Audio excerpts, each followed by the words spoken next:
paid coach in the NHL, walked away from the last 2 years of his contract with the Canadiens. Moments after dropping that bombshell, Burns announced he had found other employments. In fact, a better deal with the Maple Leafs in Toronto. Here's how the story unfolded.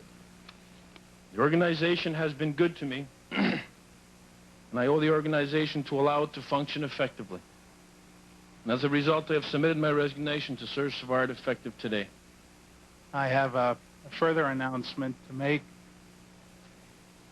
that effective today at 5 o'clock in Toronto, Pat Burns has accepted the position of head coach of the Toronto Maple Leafs Hockey Club.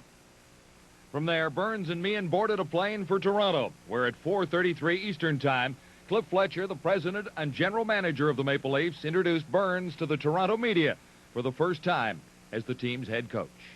First of all, I want to tell everyone how delighted I am to be in the city of Toronto. Even more so, very proud to have the opportunity of becoming the head coach of the Toronto Maple Leafs. It's been a long time since the Maple Leafs have signed a coach with a proven NHL track record, and a long time since a coach has lasted more than 3 seasons in Toronto. Pat Burns has a 4-year contract. He is obviously the man Cliff Fletcher had been waiting for. Here's Vic Rutter with more on the impact of today's events from the Maple Leafs' point of view. It's been like a walk in the valley of death for coaches who have stepped up to take over the Maple Leafs. Pat Burns becomes the 9th Toronto head coach in the last 12 years, following Tom Watt, who resigned May 4th after the Leafs missed the playoffs again, making it 6 times in the last dozen seasons. I consider myself one of the good coaches in the NHL, and I think I've proved it in the past. I think my record shows it. And being nominated again for Coach of the Year this year, it's got to say something. Others reportedly considered for the job, new Calgary coach Dave King and Leafs assistant Mike Murphy.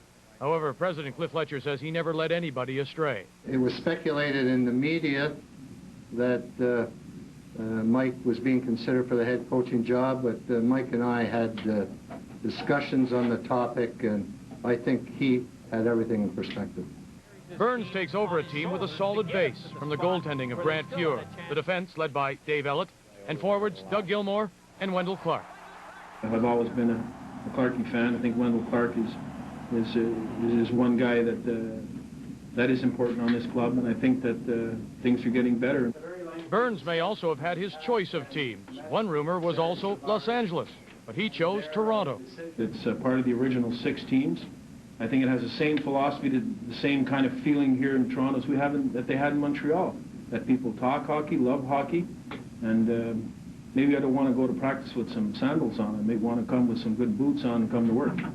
And finally, Pat Burns says there will be pressure in Toronto, just as there was in Montreal, but it will be a different kind of pressure. They've always wanted their superstar, the Lafleurs, the Richards, the Beliveaus, and they wanted me to deliver that to them, and I couldn't deliver it to them because there wasn't any. However, for Pat Burns, the superstar search now moves to Toronto.